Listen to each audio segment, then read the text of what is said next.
ये रहा हमारे पास एक बिंदुवत आवेश जो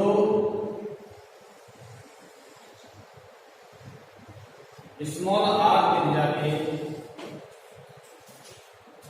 गोले के केंद्र पर क्या है स्थित रखा हुआ। इस आवेश के कारण, ये पॉजिटिव आवेश है और पॉजिटिव आवेश के कारण क्षेत्र रेखाएं इस गोले के प्रत्येक बिंदु पर क्षेत्र रेखाएं या विद्युत क्षेत्र रेखाएं क्या होंगी, समान होंगी चारों तरफ जो भी होंगी। जैसे ये है हमारे पास, ये बिंदुवत आवेश है, ये बिंदुवत आवेश है, ये प्लस क्यू, इस प्लस क्यू के कारण विद्युत क्षेत्र रेखाएं क्या होती है इस तरीके से। प्रत्येक बिंदु पर क्षेत्र रेखाएं क्या होंगे, समान होंगी। और अपन ने इस प्रकार त्रिज्या का ये गोला भेज दिया तो हमारे पास इस तरीके की स्थिति प्राप्त होगी। अब क्या करते हैं हम, इस स्मॉल आर त्रिज्या का जो गोला है उसका एक अल्पांश क्षेत्रफल लेते हैं। ये ले लिया अल्पांश क्षेत्रफल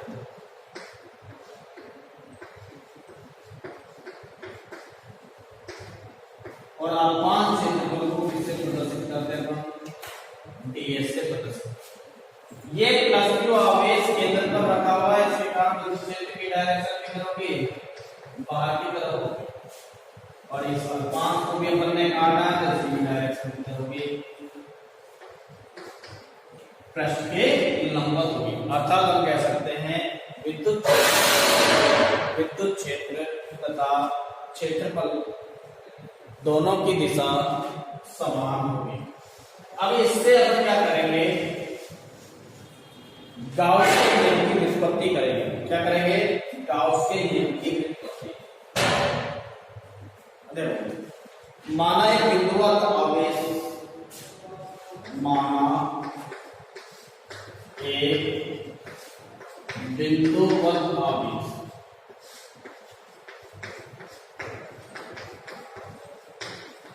बिंदुवत आवेश क्या है, प्लस क्यू, स्मॉल आर त्रिज्या के गोले के केंद्र पर स्थित है, गोले के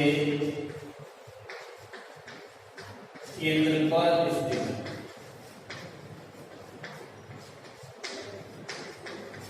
गोले के केंद्र पर स्थित है। इस आवेश के कारण, इस आवेश के कारण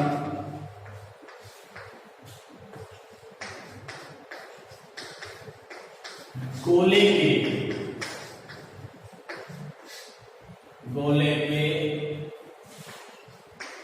पृष्ठ पर प्रत्येक बिंदु पर विद्युत क्षेत्र की तीव्रता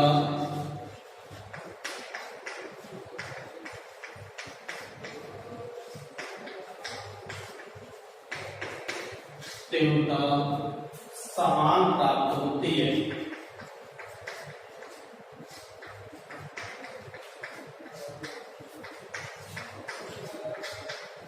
समान प्राप्त होती है जब इस गोले के पृष्ठ पर, जब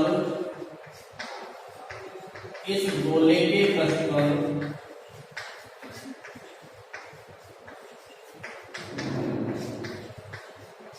एक अल्पांश क्षेत्रफल ds, एक अल्पांश क्षेत्रफल ds पर विचार करते हैं या अल्पांश क्षेत्रफल ds लेते हैं तो अल्पांश जो क्षेत्रफल है इसके कारण जो निर्गत जो फ्लक्स है फ्लक्स का मान हम क्या कर लेंगे, याद करेंगे। अल्पांश क्षेत्रफल ds के कारण,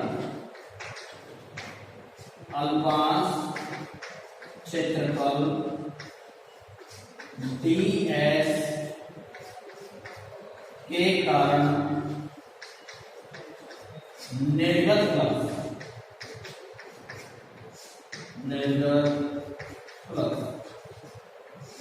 अल्पांश है, इसलिए फ्लक्स का मान भी कैसा होगा, अल्प होगा।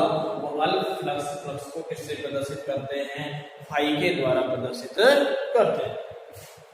तो निर्गत जो फ्लक्स है वो फ्लक्स का मान अपन क्या कर लेंगे, ज्ञात कर लेंगे।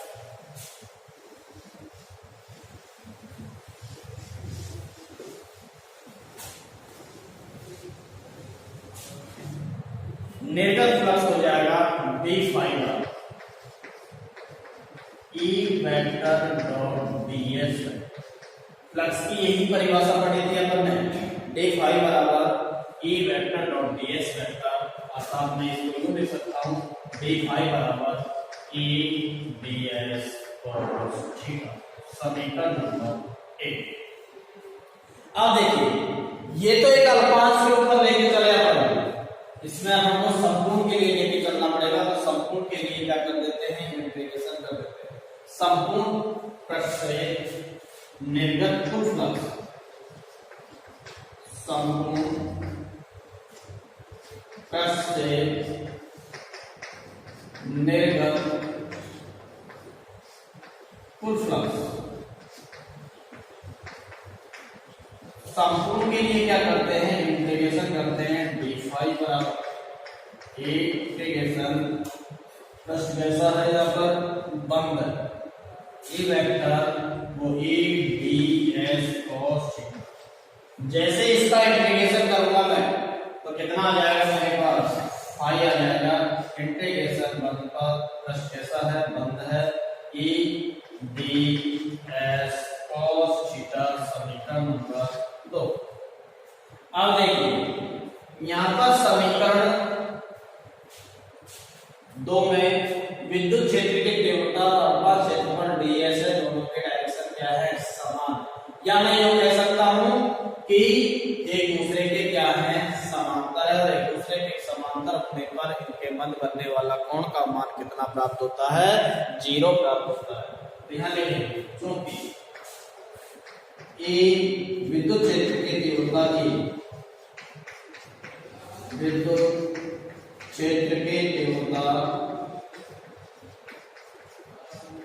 E व अल्पांश क्षेत्रफल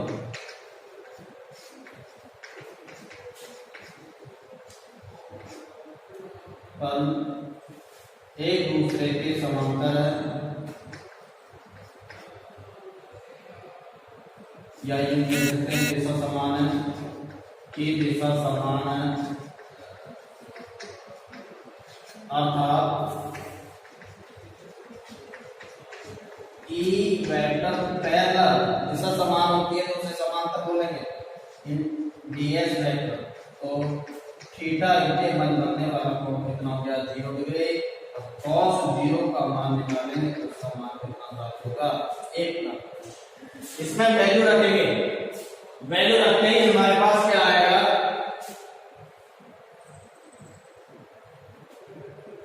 इसको थोड़ा सा ऊपर ले लेंगे, जगह मिल जाएगी। ये था, ये प्लस क्यू आवेश का बिंदु होता है दूरी पर, ये अल्पांश दिया है बंदे ds, अल्पांश क्षेत्र, और ये था इनकी डायरेक्शन ds वेक्टर, और ये डायरेक्शन क्या है, e। अब इनके मध्य एंगल कितना है, 0 है। 0 होने के कारण समीकरण 2 से अपन इसको क्या कर लेंगे, हल कर लेंगे समीकरण 2 से। समीकरण जो 2 है उस 2 में हम क्या करेंगे, मान रखेंगे फाई बराबर इंटीग्रेशन मान पर e ds cos 0 का मान कितना होता है, 1। फाई बराबर इंटीग्रेशन e ds, समीकरण नंबर हो गया 3। इस गोलाकार जो पृष्ठ है, उस पृष्ठ के प्रत्येक बिंदु पर विद्युत क्षेत्र की तीव्रता कैसी रहती रहती है, समान रहती है, तो समान रहती है तो उसको इंटीग्रेशन से क्या ले लिया जाता है, बाहर ले लिया जाता है। चूंकि गोले के पृष्ठ पर विद्युत क्षेत्र की तीव्रता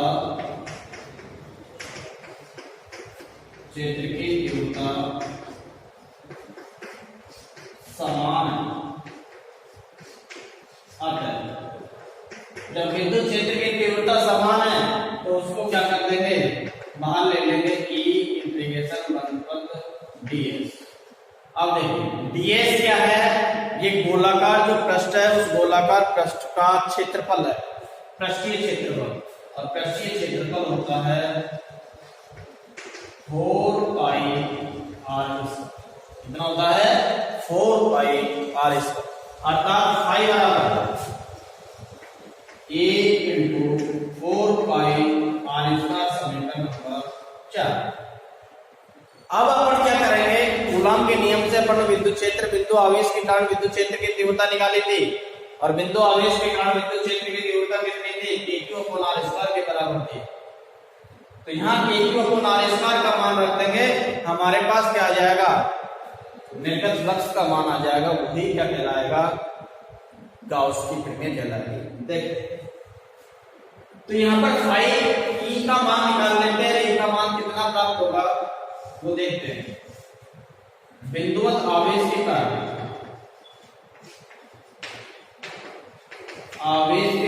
जो भी ये बिंदुवत जो आवेश के कारण विद्युत क्षेत्र की तीव्रता निकाली थी अपन ने, कूलॉम के नियम से निकाली थी। बिंदुवत आवेश के कारण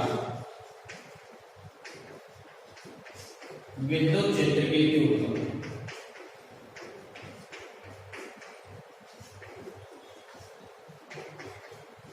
विद्युत क्षेत्र की तीव्रता कितनी होती है, E बराबर K की वैल्यू होती है 1/4 पाई एप्सिलॉन 0 Q अपॉन r², समीकरण नंबर 5। समीकरण 5 से समीकरण 4 में मान रखने पर, समीकरण 5 से समीकरण 4 में मान रखने पर, समीकरण 5 से समीकरण 4 में मान रखने पर,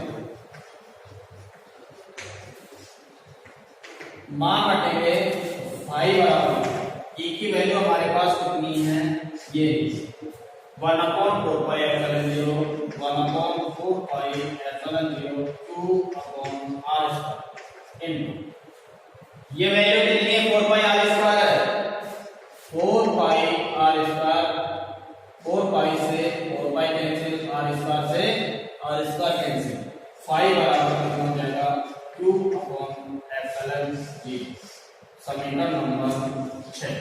यही गाउस की प्रमेय कहलाती है,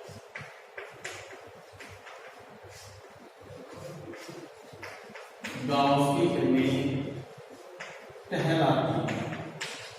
यही तो पढ़े थे, फाई बराबर समेशन Q अपॉन एप्सिलॉन 0, अर्थात किसी बंद काल्पनिक पृष्ठ पर उपस्थित कुल आवेश तथा निर्वात की गतिशीलता के अनुपात में क्या होता है, बराबर होता है क्या, निर्गत जो फ्लक्स होता है और निर्गत फ्लक्स किसके बराबर होता है, Q के अनुपात के बराबर। यही क्या कहलाती है, गाउस की प्रमेय कहलाती है। इस तरीके से अपन क्या करेंगे, कूलॉम के नियम से गाउस के नियम के, ये जो तीव्रता निकाली है वो किससे निकाली है, कूलॉम के नियम से निकाली है। वहां शुरुआत में अपन ने कूलॉम का नियम अप्लाई किया था, और कूलॉम का नियम अप्लाई करने के बाद विद्युत क्षेत्र की तीव्रता का मान क्या कर लिया था, ज्ञात कर लिया था, वो कितना आया था। एक दूसरी तरीके से और अपन व्यक्त कर सकते हैं, जो अच्छा लगे उस तरीके से देखिए। ये अपन ने इस तरीके से मैंने एक अल्फांस ले लिया, ये अल्फांस ले लिया, ये अल्फांस ले लिया, तो इनके मध्य कोई एंगल बन रहा है, वो एंगल मान लीजिए मैंने क्या ले लिया, कोण ले लिया डी, ले लिया डी। अब देखिए इसको किस तरीके से हम व्यक्त करेंगे, इसको लिखाएंगे, मैं समझा रहा हूं, सीधा सिंपल यही पड़ता है। ये घनकोण और इसकी विद्युत क्षेत्र की डायरेक्शन किधर होगी, इधर ही तो होगी, तरीके से होगी विद्युत क्षेत्र की डायरेक्शन ये। अब देखिए विद्युत क्षेत्र की तीव्रता बिंदु आवेश के कारण विद्युत क्षेत्र की तीव्रता आई थी हमारे पास E बराबर A 1/4 pi epsilon 0 Q upon कितना आया था R स्क्वायर के बराबर। ठीक है, तो इससे अल्पांश के कारण जो निर्गत जो फ्लक्स का मान है वो फ्लक्स का मान फाई बराबर इंटीग्रेशन 1 पद A ds cos थीटा, क्या मिला था A ds cos theta. E की वैल्यू में ये रख रहा हूं, E की वैल्यू रखूंगा फाई बराबर इंटीग्रेशन 1/4 पाई एप्सिलॉन 0, ये हो जाएगा Q ds upon ds cos theta upon ये कितना हो जाएगा Q बटे में कितना हो जाएगा R। अब देखिए ये राशि क्या है, इसमें समान रूप से आवेश कितना फैला हुआ है, Q फैला हुआ है, और 4 पाई एप्सिलॉन 0 की जैसे नियत राशि इसको क्या ले लूंगा मैं बाहर ले लूंगा, तो फाई बराबर Q upon 4 pi epsilon 0 integration 1 पर ds cos theta upon R। और इसकी जो वैल्यू होती है वो इसकी जो वैल्यू होती है घनकोण के बराबर होती है, किसके बराबर होती है, घनकोण के बराबर होती है। और घनकोण को किससे प्रदर्शित करते हैं, d डेल द्वारा प्रदर्शित किया जाता है। तो d डेल द्वारा प्रदर्शित किया जाता है तो घनकोण का संपूर्ण घनकोण का मान किसके बराबर हो जाता है, 4 पाई के बराबर, अर्थात इसकी जो वैल्यू आ जाती है Q अपॉन 4 पाई एप्सिलॉन 0 आ जाएगा 4 पाई से 4 पाई कैंसिल हो गया, Q अपॉन कितना आ जाएगा एप्सिलॉन 0। ये हमारे पास इस तरीके से भी इसको क्या कर सकते हैं, अपन हल कर सकते हैं, चाहो तो दोबारा भी इस तरीके से आप हल कर सकते हो। कराऊं इसको, देखिए कर लेते हैं, अथवा डालते हैं, जो अच्छा लगे उस तरीके से आप कर लेते। माना एक बिंदुवत आवेश, माना एक बिंदुवत आवेश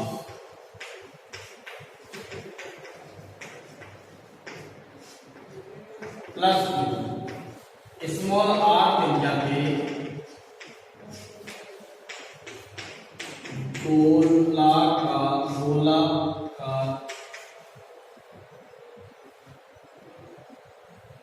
गोले के केंद्र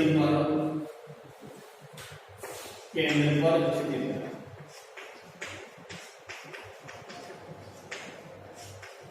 यह तो गोले के केंद्र पर स्थित है। अब गोले के पृष्ठ पर एक अल्पांश लेते हैं, अल्पांश ds लेते हैं तथा गोले के पृष्ठ पर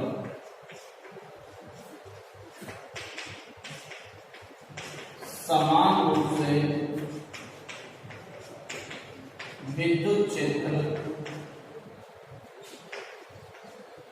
गोले के पृष्ठ पर प्रत्येक बिंदु पर विद्युत क्षेत्र की तीव्रता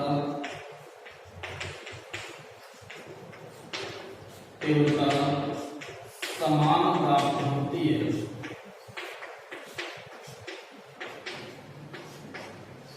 समान प्राप्त होती है। तो बिंदु आवेश के कारण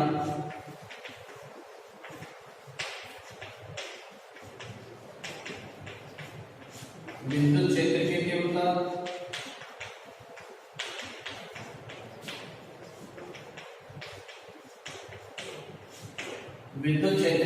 कितनी हो जाएगी, E बराबर 1/4 पाई epsilon 0 Q upon R square समीकरण नंबर 1। अब अल्पांश क्षेत्रफल डीएस से निर्गत विद्युत फ्लक्स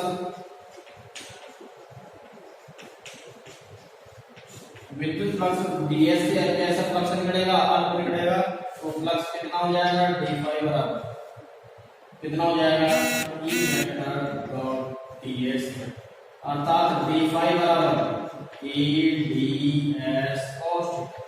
दो सदिश राशियों का इस गुणनफल करूंगा तो हमारे पास क्या हो गया, कोणीय अनुपात कितना आ जाएगा, cos थीटा। संपूर्ण पृष्ठ से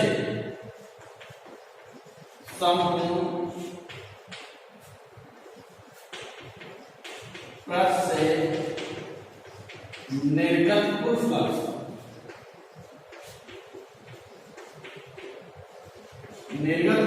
का मान कितना हो जाएगा, इंटीग्रेशन बराबर इंटीग्रेशन बंद पृष्ठ कैसा बन रहा है, ये बंद पृष्ठ होगा, इसको बोलेंगे हम घनकोण।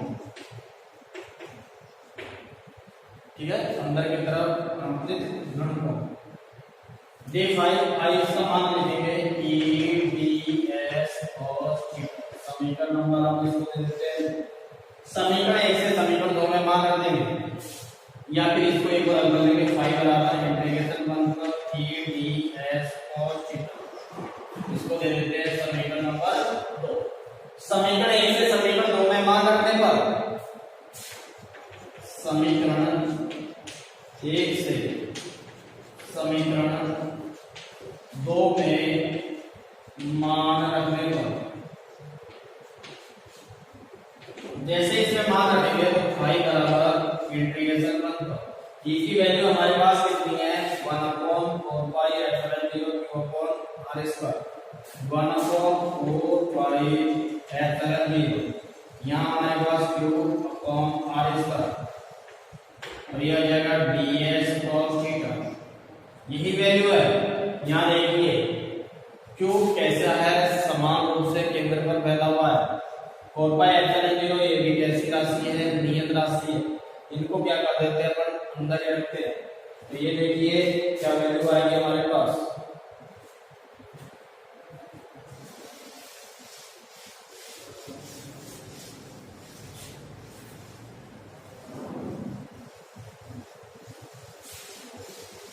वैल्यू आएगी फाई बराबर q upon 4 pi epsilon 0 integration बनकर ds cos theta upon r square. ये इसे बोलेंगे अपन घनकोण के बराबर बोलेंगे, क्या बोलेंगे, घनकोण। और घनकोण को किससे प्रदर्शित करते हैं अपन, d डेल द्वारा, चूंकि कुछ कोण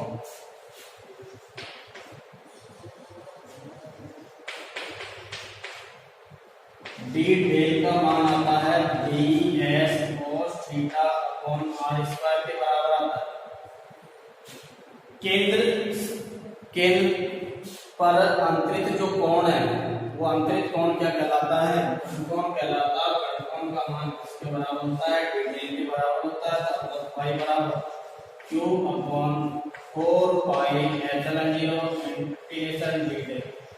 d डेल क्या है, कोण है, संपूर्ण क्षेत्र के लिए आते हैं तो कोण का मान कितना हो जाता है, 4 पाई के बराबर हो जाता है, क्योंकि इंटीग्रेशन घनफल d डेल बराबर हो गया 4 पाई, कितना हो गया, 4 पाई। तो फाई बराबर q upon 4 pi epsilon 0 into कितना हो जाएगा, 4 पाई से 4 पाई कैंसिल हो गया, फाई बराबर q अपॉन क्या हो जाएगा, एप्सिलॉन 0। समीकरण नंबर कितना दे दिए इसको, 3। समीकरण 3 गाउस की प्रमेय कहलाती है।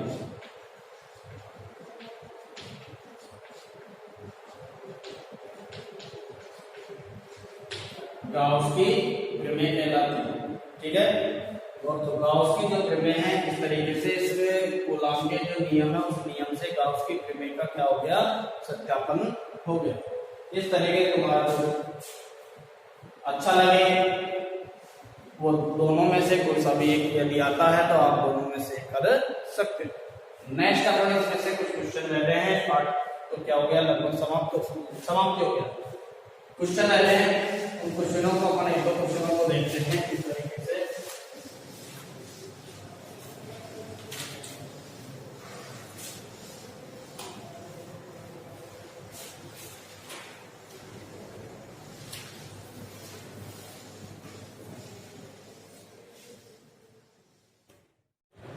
एक क्वेश्चन है, नेक्स्ट क्वेश्चन है हमारे पास, 1 मीटर स्क्वायर क्षेत्रफल के दो धात्विक तत्व एक दूसरे के समानांतर 0.05 मीटर दूरी पर रखे हुए दोनों पर समान परिमाण परंतु विपरीत आवेश स्थित है। यदि दोनों के मध्य विद्युत क्षेत्र का मान दे रखा है 55 वोल्ट प्रति मीटर है, प्रत्येक पर आवेश का मान क्या करना है, ज्ञात करना है।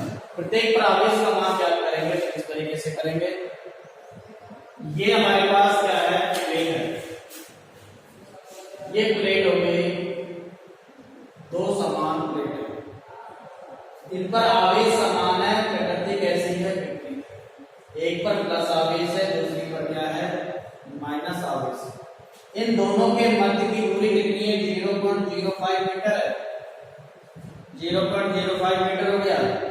मान लीजिए इस प्लस आवेश के कारण विद्युत क्षेत्र की डायरेक्शन किधर जाएगी, बाहर की तरफ होगी, और इस माइनस आवेश के कारण विद्युत क्षेत्र की डायरेक्शन उसके अंदर की तरफ आएगी, इस तरीके से। तो इस प्लेट के कारण विद्युत क्षेत्र की डायरेक्शन E1 है और इस प्लेट के कारण विद्युत क्षेत्र की डायरेक्शन कितनी है, E2 है। तो परिणामी विद्युत क्षेत्र की तीव्रता, दोनों विद्युत क्षेत्रों की तीव्रता कैसी है, समान है। समान का आपस में ये दोनों क्या हो जाती है, जुड़ जाती है। अर्थात E बराबर E1 प्लस कितना हो गया, E2। समीकरण नंबर 1। E1 थोड़ी देर के लिए इस प्लेट को अपन लेके चल रहे हैं, इस प्लेट को एक पूरा प्लेट मान रहे हैं। अचानक प्लेट की तरह कार्य कर रही है, अचानक प्लेट की तरह कार्य कर रही है, तो इसका मान होता है क्षेत्र की तीव्रता सिग्मा बटा 2 एप्सिलॉन 0। तो सिग्मा बटा 2 एप्सिलॉन 0। दूसरी प्लेट माइनस है, पूरी पर माइनस रहता हुआ थोड़ी देर के लिए, तो इसका मान कितना है, E2 है, तो इसका मान भी कितना आ जाएगा, सिग्मा बटा 2 एप्सिलॉन 0। मान रख लेंगे, हल कर लेंगे। इस हल करने के बाद में पढ़ना कि विद्युत क्षेत्र की तीव्रता E बराबर सिग्मा बटा एप्सिलॉन 0 के बराबर प्राप्त होती है। हम जानते हैं पृष्ठीय आवेश घनत्व सिग्मा बराबर Q अपॉन S होता है। समीकरण 3 में सिग्मा की जगह कितना रखूं मैं, Q अपॉन S रखूंगा। Q अपॉन S रख दिया और अपॉन एप्सिलॉन के बाद में वैसे ही रख दिया। Q की वैल्यू चाहिए तो Q बराबर इन राशियों को क्या कर देंगे, गुणा कर देंगे। सारी राशि दे रखा है। E का मान दे रखा है, 55 वोल्ट प्रति मीटर दे रखा है। क्षेत्रफल का मान दे रखा है, देखिएगा 1 मीटर स्क्वायर, और एप्सिलॉन 0 का मान आप लोग जानते हो 1.85 × 10⁻²। जैसे इसको गुणा भाग किया है, गुणा भाग करने के बाद में हमारे पास ये राशि आएगी। इसको छोटी राशि, क्योंकि आवेश कैसी राशि है, अपन को बिंदुवत आवेश, छोटा आवेश लेना है, इसलिए क्या कर लिया हमने, पॉइंट यहां लगा दिया, तो 10 की पावर कितनी रहेगी, -10। इसको अपन ने क्या कर दिया, पूर्णांकित कर दिया, और पूर्णांकित करने पर आवेश का मान 4.87 × 10 की पावर -10 कूलम के बराबर प्राप्त हो गया। नेक्स्ट क्वेश्चन देखते हैं।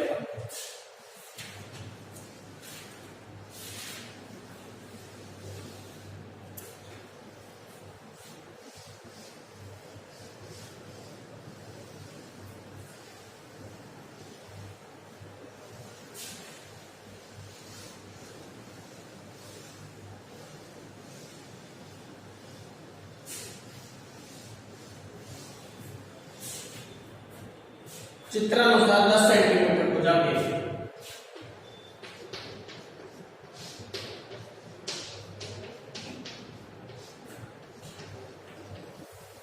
10 सेंटीमीटर भुजा के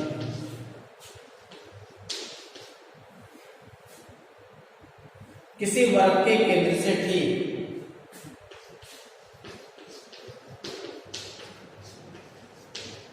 वर्ग के केंद्र से भी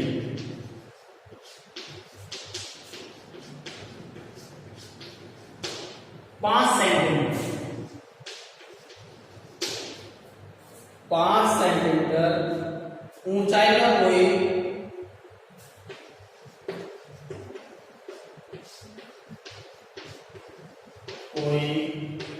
प्लस 10 माइक्रो कूलम आवेश रखा है।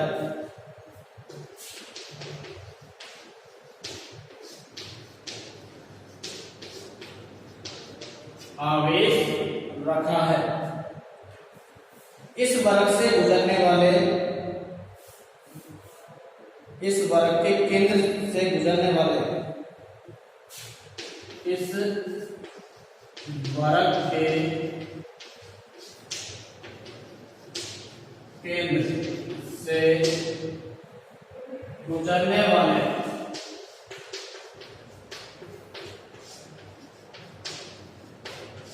विद्युत फ्लक्स का मान क्या होगा?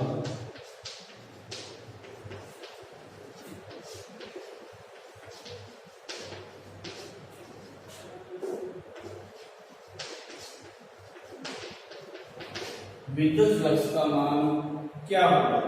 विद्युत फ्लक्स का मान पूछ रहा है वर्ग के केंद्र से।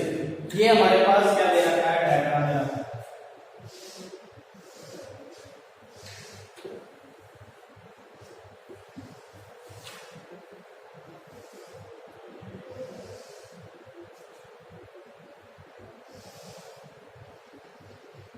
यहाँ पर रखा हुआ है 10 माइक्रोकूलम। कितनी दूरी पर रखा है? 5 सेंटीमीटर। केंद्र से ठीक 5 सेंटीमीटर। और इसकी भुजा कितनी है? देखिए 10 सेंटीमीटर, 10 सेंटीमीटर। सारी कितनी है? 10 सेंटीमीटर, 10 सेंटीमीटर। ये अपन को दे रहा है। अब देखिए वर्ग के केंद्र से गुजरने वाले विद्युत फ्लक्स का मान पूछ रहा है। वर्ग के केंद्र से गुजरने वाले विद्युत फ्लक्स का मान होता है, ये वर्ग है, उस वर्ग के अंदर जो फलक देखते हैं 1 2 3 4 5 और पीछे में कम सब है 6। केंद्र से इससे गुजरने वाले भाग से, क्योंकि यहाँ पर हमारे पास क्या है? 5 सेंटीमीटर दूरी पर एक बिंदु P स्थित है। बिंदु P का मान कितना है? 10 माइक्रोकूलम। यहाँ से इतनी दूरी पर इससे जो निर्गत फ्लक्स का मान है, कौन से भाग में हो गया? छठवां भाग में। कौन से भाग में निकालेंगे फ्लक्स का मान? छठवां भाग में। तो आंसर हमको आवेश का मान दे रखा है 10 माइक्रोकूलम दे रखा है, अर्थात 10 × 10 की पावर -6 कूलम बराबर 10 की पावर -6 इलेक्ट्रॉन। काटने का आपको सुविधा है। तो वर्ग के केंद्र से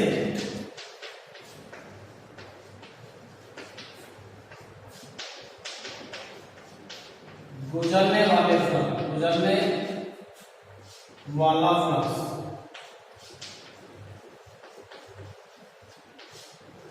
फ्लक्स को किससे प्रदर्शित करते हैं? फाई से। गाउस की क्रिमिक क्या कहती है? 1/6 Q कितना हो जाएगा? छठवां भाग।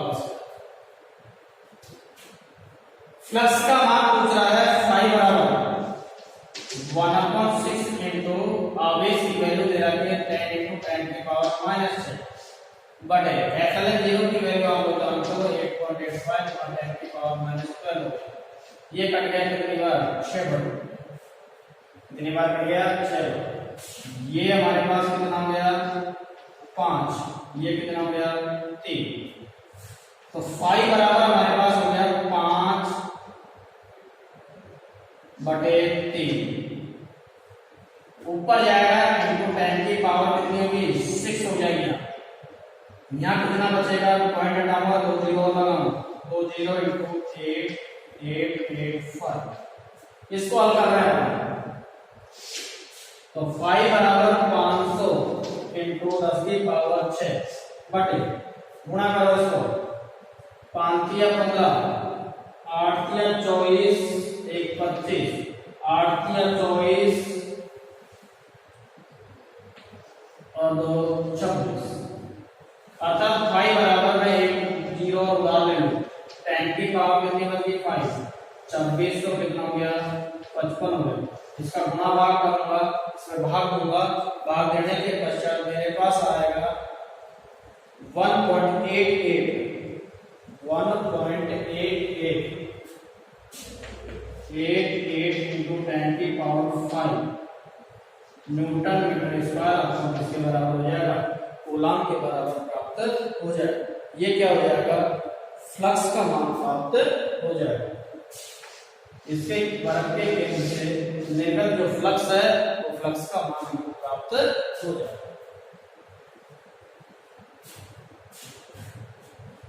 बता दो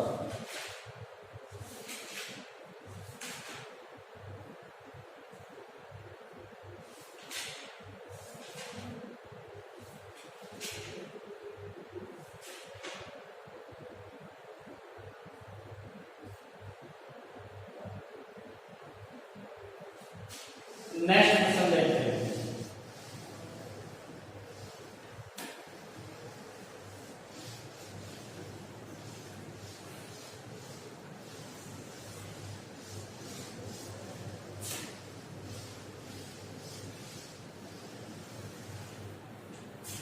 दस सेंटीमीटर व्यास के गोले को 10 सेंटीमीटर व्यास के एक गोले को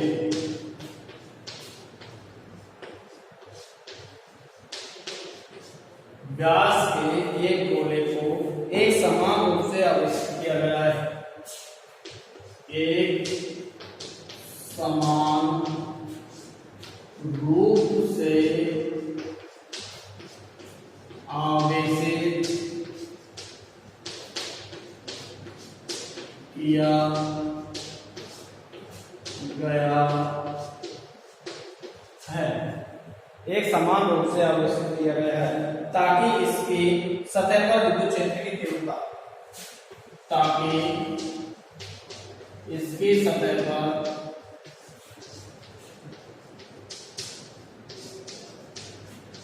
विद्युत क्षेत्र की तीव्रता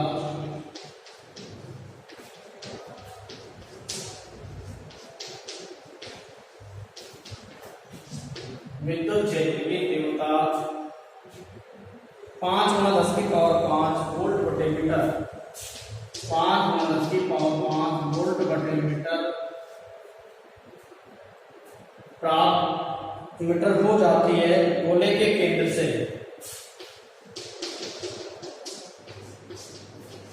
गोले के केंद्र से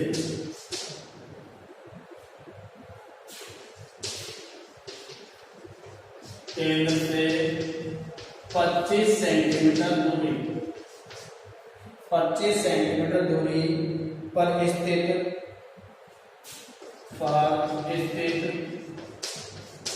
25 सेंटीमीटर दूरी पर स्थित 5 × 10⁻²,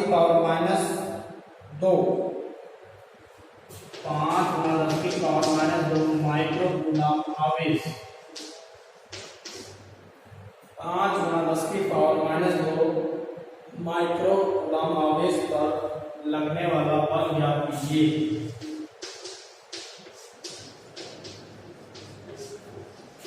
बल ज्ञात कीजिए।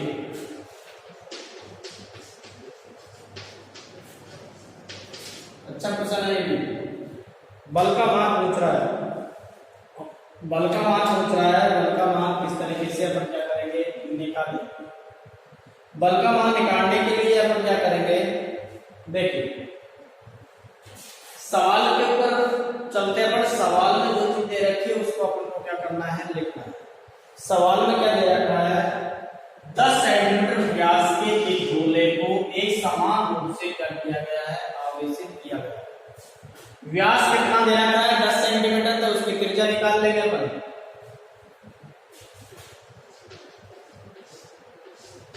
त्रिज्या व्यास दे रखा है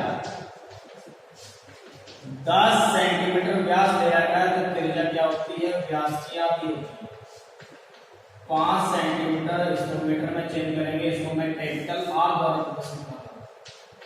कैपिटल आर बराबर 5 सेंटीमीटर बराबर 5 × 10⁻² मीटर। सेंटीमीटर को मीटर में बदलने के लिए क्या करते हैं, 10⁻² से गुणा करते हैं। दूसरी बात, इसकी सतह पर विद्युत क्षेत्र की तीव्रता को किससे प्रदर्शित करते हैं, ई से। यहाँ कहां पर है, यहाँ पर सरफेस पर है, सतह पर है। कितनी दे रखी है, 5 गुना 10 की पावर 5 वोल्ट बटे मीटर दे रखी है। गोले के केंद्र से 25 सेंटीमीटर दूरी, ये स्थिति है हमारे पास।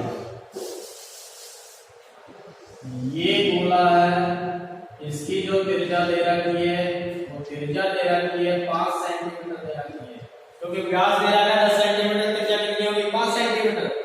इसके प्रश्न पर यहाँ पर विद्युत क्षेत्र की तीव्रता E दे रखा है, कितनी दे रखी है 5 गुना 10 की पावर 5 वोल्ट बटे मीटर दे रखी है।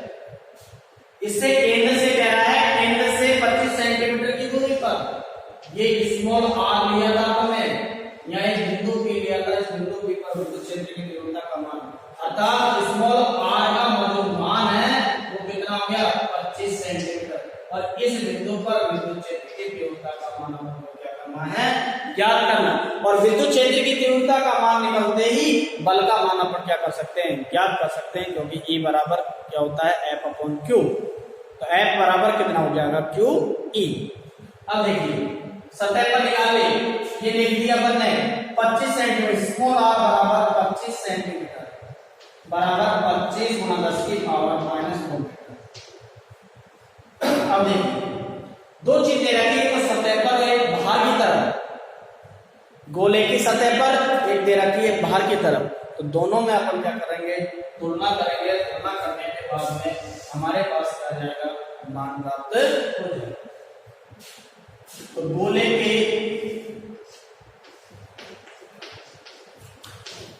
के प्रश्न पर विद्युत क्षेत्र की तीव्रता,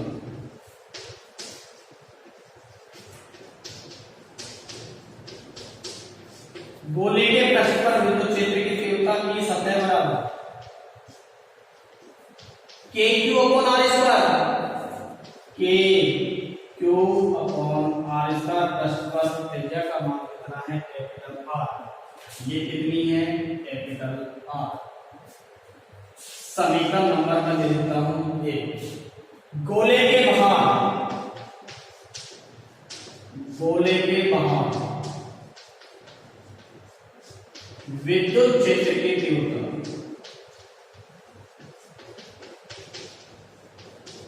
बाहर कितनी होती है, E आउटसाइड बराबर KQ।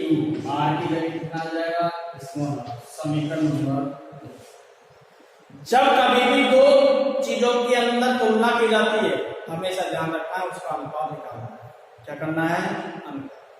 चाहे समीकरण 1 में 2 का मान दो, 2 में 1 का, क्योंकि अपन की आउटपुट का मान निकालेंगे तो 2 में 1 का मान दे देंगे तो आपको सुविधा रहेगी। समीकरण 2 में 1 का मान देंगे,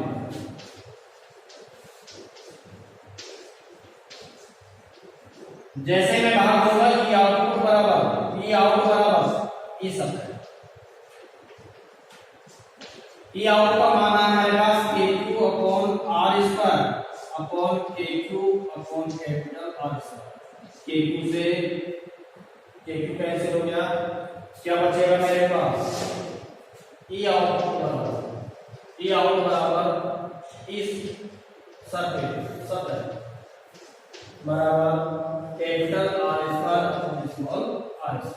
किसका मान चाहिए, ई आउट का मान चाहिए, कैपिटल R² इनटू कितना हो जाएगा, ई सब। ये सारी वैल्यू दे रखी है बच्चों, ई आउट बराबर R का मान दे रखा है, हमको कितना दे रखा है, कैपिटल R का मान 5 गुना 10 की पावर -2, 5 गुना 10 की पावर -2। इसका क्या हो रहा है, इसका स्मॉल r का मान दे रखा है, स्मॉल r का मान दे रखा है कितना, 25 गुना 10 की पावर -2।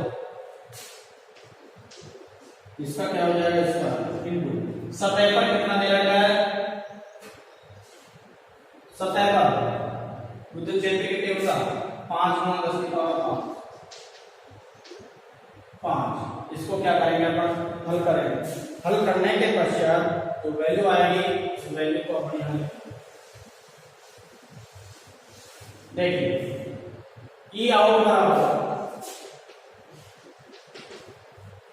इसको स्क्वायर करेंगे 25 हो गया, 25 गुणा 10 की पावर -4 बटे 25 25 625 गुणा 10 की पावर -4 इंटू 5 गुणा 10 की पावर 5, 10 की पावर इससे कैंसिल हो गई, 25 25 625 5 50 25, ई आउटपुट बराबर 1/5 गुणा 10 की पावर, या 10 की पावर कितनी बच गई 5/5, समीकरण नंबर दे देता हूं मैं 3, समीकरण या उसको और हल कर लेते हैं, इसको मैं बना देता हूं 10 की पावर 3, 5 को 10 की पावर 3 बटे कितना हो गया 5, 20 बराबर 20 गुणा 10 की पावर 3 न्यूटन बटे कूलम। ये क्या आ जाएगा विद्युत क्षेत्र की तीव्रता का मान आ जाएगा, इसमें बाहर की तरफ आ जाएगा, कितनी आ जाएगी 20 गुणा 10 की पावर 3। अब देखिए क्या चाहिए, इतने आवेश पर लगने वाला बल, आवेश पर लगने वाला बल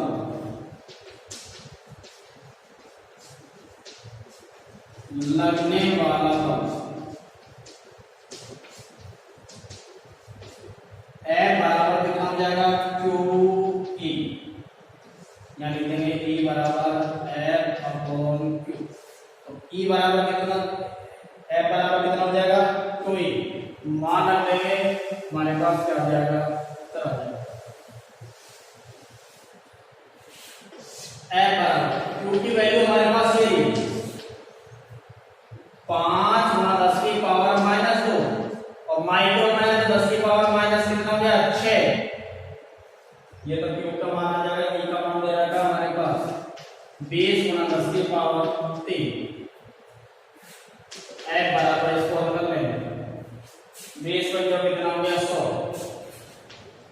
गुणा 10 की पावर -2 इंटू 10 की पावर -6 इंटू 10 की पावर 3, F बराबर ये 10 की पावर 2 हो गई, ये 10 की पावर -2 हो गई इंटू 10 की पावर -6 हो गई, ये 10 की पावर कितनी हो गई 3, 5 हो गई और ये कितने बच गए 8, 5 में से 8, 8 में से 5 गया तो कितना बच गया, F बराबर 10 की पावर -3, इतने जो न्यूटन है वो इतना न्यूटन इस पर क्या लगेगा बल लगेगा, 10 की पावर -3 न्यूटन के बराबर बल लगेगा।